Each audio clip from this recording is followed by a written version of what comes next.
तो भारत विश्व गुरु कैसे था, तो हम पहले भी पुस्तकालय के माध्यम से ही विश्व गुरु थे, जो कि विश्व से लोग पढ़ने आते थे। सेंट्रल यूनिवर्सिटी साउथ बिहार की जो राजर्षि जनक सेंट्रल लाइब्रेरी है, इसकी खास खूबी यह है कि यह फुली ऑटोमेटेड है। ऑटोमेटेड है कि यहाँ कोई भी मैनुअल नहीं है। इवन बुक इशू से लेकर बुक रिटर्न करने का सिस्टम फुल एक तरह से कंप्यूटराइज है।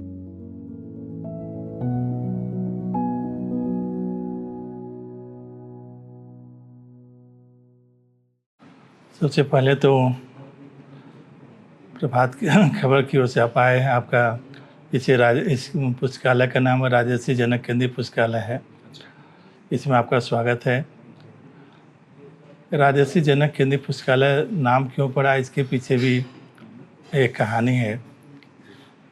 इसका आशय यह है कि राजा जनक जी के पीरियड में ही जितने भी वेद और पुराण का संकलन हुआ, सारे वेद और पुराणों का संकलन हुआ, और वह मिथिला से बिलोंग करते थे और मिथिला बिहार में है। इसलिए हम लोगों ने इसका नामकरण उनके नाम पर करना, क्योंकि वो राजा भी थे और ऋषि भी थे। इसलिए हम लोग राजर्षि करके राजर्षि जनक केंद्रीय पुस्तकालय इसका नाम रखे।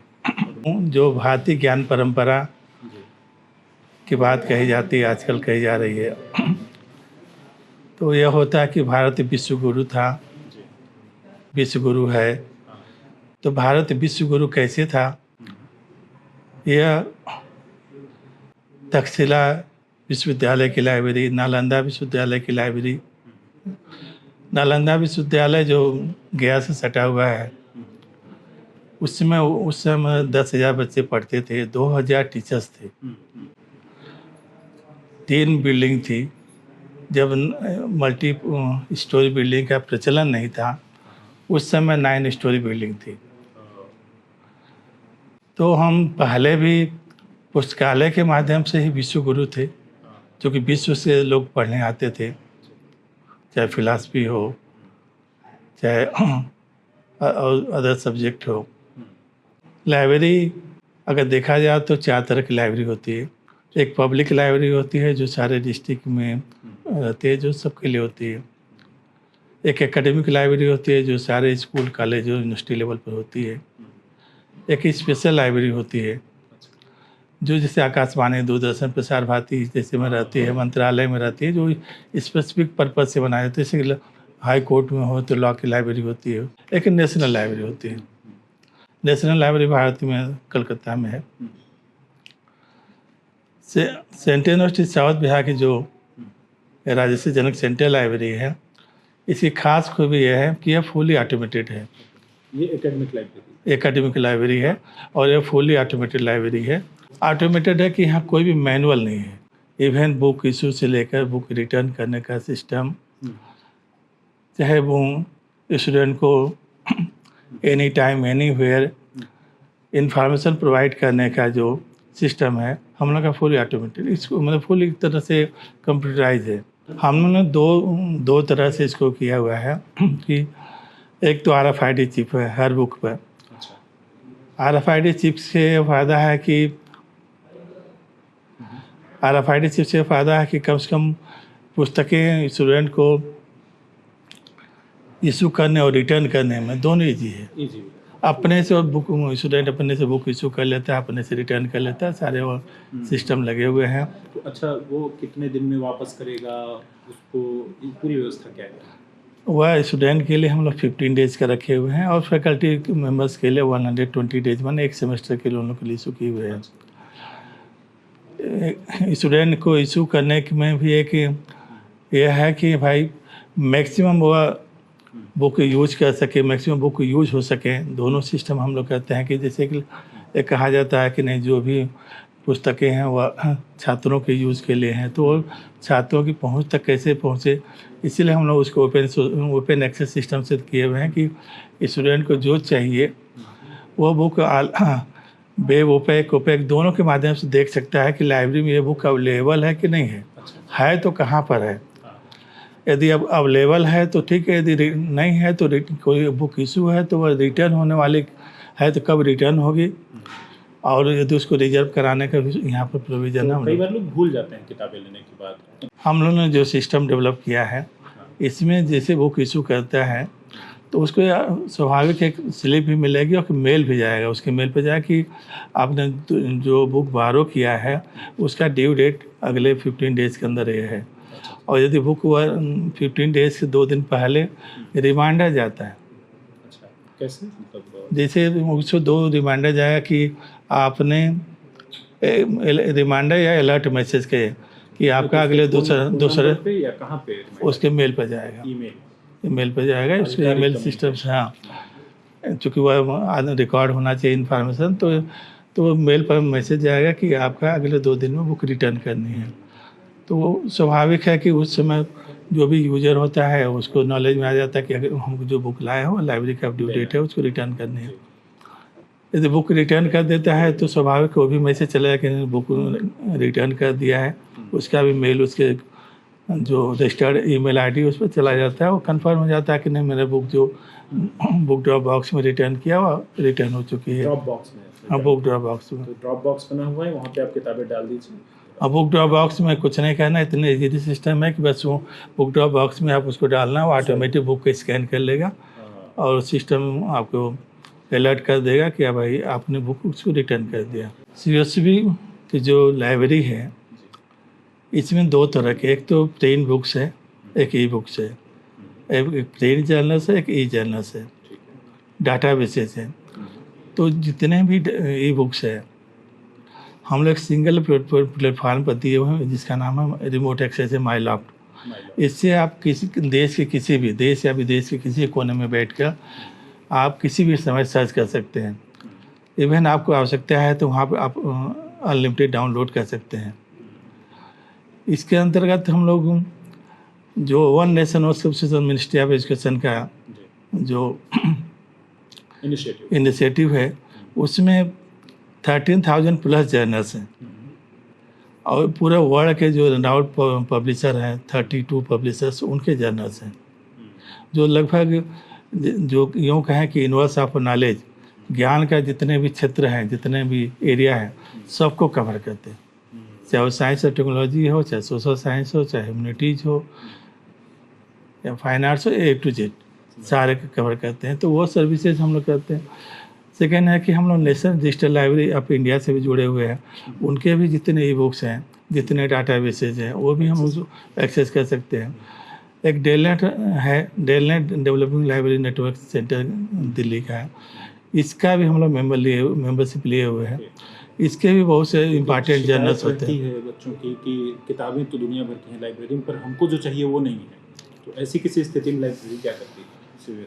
इसका हम लोग विशेष ध्यान रखते हैं। मैक्सिमम हम लोग एक कोशिश यही करते हैं कि जो हम लोग जब बुक परचेज करते हैं या जब जो भी सब्सक्राइब करते हैं तो हम लोग फैकल्टी से रिक्वायरमेंट लेते हैं, रिक्वेशन फैकल्टी से लेते हैं। उसमें स्टूडेंट का भी इन्वॉल्वमेंट होता है। जैसे मेरे यहाँ एक जो मेन गेट पे एक रजिस्टर रखा रहता है, उसमें है कि अगर बुक यूजर ही सबसे बड़ा लाइब्रेरी का फीडबैक देता है, तो अगर कोई यूजर को लगता है कि ये बुक नहीं है लाइब्रेरी में, तो उसमें नोट कर देता है। तो उसको भी हम लोग जब प्रोक्योरमेंट करते हैं, परचेज करते हैं, तो उसको भी हम लोग मंगाते हैं। सेकेंड है कि यदि रेयर केस में उस तरह का होता है कि यदि बुक नहीं लाइब्रेरी में है, यदि उसकी ज़रूरत है, तो हम दूसरे लाइब्रेरी से, दूसरे यूनिवर्सिटी की लाइब्रेरी से हम बुक को बारो कर लेते हैं। इवन बारो क्या कहेंगे, हम उसको उनसे हम इंटर लाइब्रेरी लोन के माध्यम से उसको ले लेते हैं। Inter library loan? हाँ, इंटर लाइब्रेरी लोन। आजकल उसको हम लोग ई डॉक्यूमेंट डिलीवरी सर्विसेज करते हैं। पहले वो प्रिंट फार्म में आती थी, अब लेकिन हम लोग इसको ई फार्म में मंगाते हैं। जैसे किसी बुक का चैप्टर ही मंगाना है, किसी जर्नल्स की का एक पर्टिकुलर कोई आर्टिकल मंगाना है, तो हम लोग, या कोई डाटाबेस का मेरे यहाँ नहीं से है तो हम लोग उसको मंगा लेते हैं। हाँ, हम लोगों ने भारतीय ज्ञान परंपरा को ध्यान में रखकर 2019 में ही हम लोगों ने एक इंडियन नॉलेज सिस्टम का एक कार्नर बनाया है।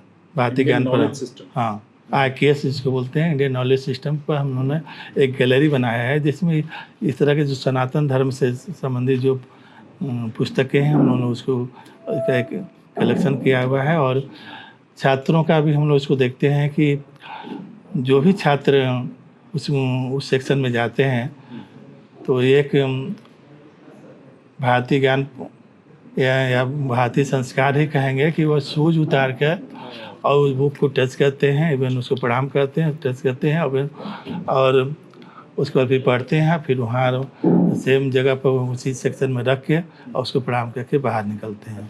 हाँ, हम लोग ने एक ऑक्सीजन गैलरी बनाया है, एक ऑक्सीजन गैलरी बनाया है। उसमें हम लोग स्टूडेंट हैं कि पढ़ते पढ़ते यदि वह थोड़ा उसको लगे कि नहीं हमको कुछ रिलैक्स होना है, तो उस पर्पज़ से हम लोगों ने एक ऑक्सीजन गैलरी बनाया है, जिसमें कि सीटिंग का अरेंजमेंट भी है कि वहाँ बैठ के बच्चे 1-2 घंटे पढ़ भी सकते हैं, कुछ अपने पेड़ पौधों और अपने जो इस तरह से उसका आनंद भी ले सकते हैं। हम लोगों ने एक पतंजलि योगा कॉर्नर बनाया है, उसमें हम लोग हर तरह को डिस्क्राइब किया कि लाइब्रेरी में पढ़ने के फ़ायदे क्या हैं।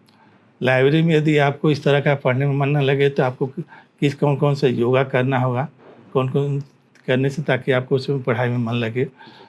और जितने भी योगा की पुस्तकें हैं उसका हम लोग एक तरह से वहाँ पर डिस्प्ले किया हुआ है कि भाई जो भी आपको संबंधित हो उस तरह का आप पुस्तकें पढ़ें, उससे फ़ायदा उठाएं। इस तरह की पुस्तकें हम लोग जो पुस्तकालय का गिफ्टेड बुक्स का बुक कॉर्नर है उसमें हम लोग इसको रखते हैं और स्टूडेंट को हम लोग ओरिएंटेशन के माध्यम से इवन पर्टिकुलर पर्सनली मिल के भी बताते हैं कि गिफ्टेड बुक सेक्शन में इस तरह की पुस्तकें आई हुई हैं, आप उसको भी यूज़ किए, और छात्र उसको यूज़ भी करते हैं। हाँ, हम लोगों ने इम्प्लीमेंट रिसर्च कॉर्नर भी बनाया है, जिसमें सारे QR कोड से सारे जो सर्विसेज है इम्प्लीमेंट के और इवन राजकीय जन केंद्रीय पुस्तकालय की सारे सर्विसेज में इसमें यह फ़ायदा है कि आपको बहुत, जैसे लाइब्रेरी का मेन मकसद होता है कि यूज़र का समय बचाना, save the time of the user. तो समय बचाने के पर्पज़ से हम लोग QR कोड जनरेट किया कि आप जो आपको चाहिए वो सीधे QR कोड स्कैन कीजिए और सीधे आप इन्फॉर्मेशन रिसीव कीजिए। यूनिवर्सिटी की लाइब्रेरी तो सारे बच्चे यूज़ कर रहे हैं, लेकिन अगर हम फुटफॉल से देखें तो 2000 का फुटफॉल्स पर डे का है, जो फिजिकल मोड का है। जो हम लोग का ऑनलाइन रिसोर्स सेंटर है और जो रिमोट एक्सेस है, इससे भी बच्चे इनका भी अगर पर डे का यूजर स्टैटिक्स देखा जाए तो लगभग 1000 प्लस है। जबकि कुल बच्चे यूनिवर्सिटी में 5000 कुल बच्चे लगभग आज के डेट में 4600 हैं। तो आउट ऑफ 4600 अगर 3000 बच्चे एक्सेस कर रहे हैं ई माध्यम से या फिर फिजिकल, तो ये तो बहुत बड़ा नंबर है। 60% से ज़्यादा बच्चे जी, यही दर्शाता है कि एक पुस्तकालय को फंक्शनल होने का यही शो करता है कि लाइब्रेरी जिंदा है, मतलब लाइब्रेरी लाइफ है। क्योंकि इतने जब बच्चे यूज करते हैं तो लगता है कि लाइब्रेरी की कुछ ना कुछ खासियत है, जो कि आजकल जैसे लोग कहता है कि नहीं मोबाइल आ जाने से, नेट आ जाने से लाइब्रेरी में फुटफॉल्स कम हो गए, बच्चों का आना जाना कम हो गया। लेकिन आप यहाँ देखें कि यहाँ जस्ट उसका उल्टा है। यहाँ पर दोनों उतना ही ऑनलाइन भी यूज़ करते हैं और उससे जस्ट डबल आप ऑफलाइन ये चिंता रहती थी बहुत ज़माने तक कि दिन में तो लाइब्रेरी खुलेगी जब तक यूनिवर्सिटी खुली हुई है, या बहुत हद से हद शाम में कुछ देर तक खुलेगी। लेकिन आजकल तो हैबिट है कि रात में 1 बजे 2 बजे आदमी पढ़ते हैं, उसको कैसे अश्योर करती है लाइब्रेरी? हाँ, उसके लिए जो हम लोग ऑनलाइन रिसोर्स सेंटर, मतलब जो हम लोग रिमोट एक्सेस सर्विस देते हैं, तो उसका भी हम लोग जब डाटा निकालते हैं तो देखते हैं कि बच्चे 1.5 लाख रात में 1:30 बजे तक ले 2 बजे तक ले, मतलब रात भर भी कुछ बच्चे पढ़ते रहते हैं। तो आप लोग देख सकते हैं? हाँ, वो डाटाबेस में दिख जाता है कि कितने बच्चे एट ए टाइम यूज कर रहे हैं। इसमें वो आप हम लोग के डाटाबेस में इस तरह का फैसिलिटी है कि हम लोग उसको दिख जाता है कि पर डे कितने बच्चे यूज़ किए, कि इस ड्यूरेशन के बीच में यदि रात 8 बजे लाइब्रेरी बंद होती है तो रात 8 बजे से लेकर भोर तक कितने बच्चे यूज़ किए हैं, तो सारा डाटा उसमें से आ जाता है। और जो आपने जोर दिया है ऑटोमेशन की तरफ, दिस इज समथिंग एक्स्ट्राऑर्डिनरी, जिसकी वजह से बच्चे बहुत ही आगे बढ़कर के इसका इस्तेमाल कर रहे हैं।